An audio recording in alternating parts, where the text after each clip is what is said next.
सीधे रुख करते हैं उत्तर प्रदेश के मुख्यमंत्री योगी आदित्यनाथ का। नागरिकों से बेहतर संवाद के लिए पोर्टल की लॉन्चिंग कर रहे हैं उत्तर प्रदेश के मुख्यमंत्री योगी आदित्यनाथ। तिवारी जी, प्रदेश के अपर मुख्य सचिव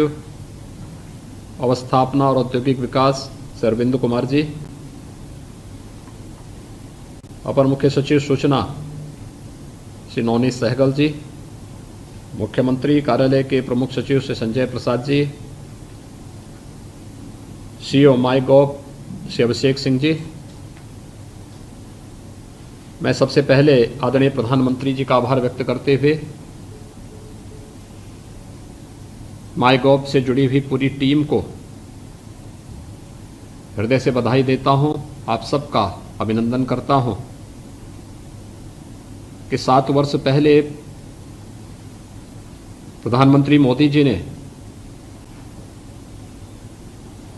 तकनीक के माध्यम से लोकतंत्र की जिन भावनाओं को साकार रूप प्रदान करने के लिए जिस कार्य का शुभारंभ किया था, आज उसने न केवल देश की 136 करोड़ की आबादी के बीच अपनी एक नई पहचान बनाई है, बल्कि सुशासन के लक्ष्य को प्राप्त करने में बहुत बड़ी भूमिका का निर्वहन किया है। हम लोग अक्सर इस बात को देखते थे कि सरकारें योजनाओं की घोषणा तो करती हैं,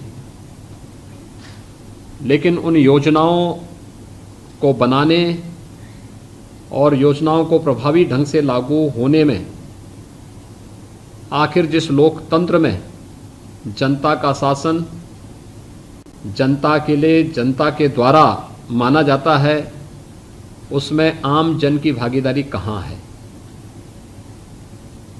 लेकिन 2014 में सरकार बनने के ठीक दूसरे महीने 26 मई 2014 को आदरणीय मोदी जी ने प्रधानमंत्री पद की शपथ ली थी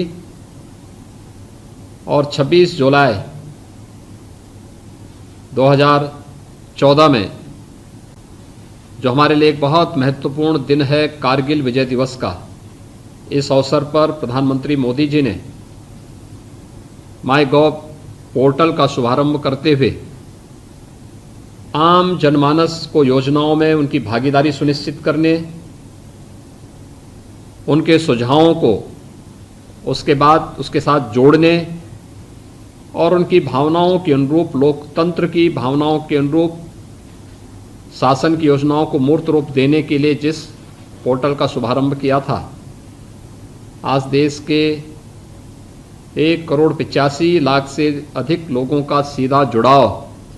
इस पोर्टल के माध्यम से इसकी लोकप्रियता को उजागर करता है। यानी अगर हम 1,85,00,000 लोगों की बात करते हैं तो ये मान करके चलें कि सीधे सीधे 10 करोड़ से अधिक लोग डायरेक्ट इसके साथ जुड़े हुए हैं। मैं इसके लिए माईगॉव से जुड़ी हुई पूरी टीम को, खासतौर पर माननीय श्री अश्विनी वैष्णव जी, माननीय श्री राजीव चंद्रशेखर जी और विभाग के सचिव और सीईओ के साथ उस पूरी टीम का अभिनंदन करता हूं, जिन्होंने भारत सरकार की योजनाओं को आम जन तक बनाने से लेकर उसको लागू करने तक इस पोर्टल को बेहतरीन उपयोग किया है। मैंने इसके महत्व को विगत 1.5 वर्ष से पूरी दुनिया कोरोना महामारी को से जूझ रही है और हम लोगों ने तकनीक के उस उपयोग को बेहतरीन तरीके से महसूस किया है कि कैसे एक साथ हम करोड़ों लोगों तक पूरी पारदर्शी और ईमानदारी पूर्वक शासन की योजनाओं का लाभ दे सकते हैं। हम लोग पहले भी इस तकनीक के बारे में यहाँ पर देख चुके थे। मुझे याद है, उत्तर प्रदेश देश की आबादी का सबसे बड़ा राज्य है। खाद्यान्न के मामले में, खाद्यान्न वितरण में जो public distribution system Uttar Pradesh का था, इसमें बड़ी विकृतियां थी, बड़ी खामियां थी और इसके माध्यम से एक तरफ हम खाद्य सुरक्षा की बात करते थे, तो दूसरी ओर बड़े पैमाने पर भूख से मौतें भी यहाँ होती थी। 2016 तक, मुझे याद है 2016 दिसंबर और जनवरी 2017 में मुझे स्वयं कुछ ऐसे स्थानों का भ्रमण करने का अवसर मिला था जहां भूख से मौतें हुई थी। मुझे देख के आश्चर्य होता था कि लोगों के पास राशन कार्ड है लेकिन उस राशन कार्ड के बारे में उसको जानकारी नहीं, और उनका खाद्यान्न लोग हड़प जाते थे। जब ईपॉस मशीन लगा करके हम लोगों ने 80,000 से अधिक फेयर प्राइस शॉप्स में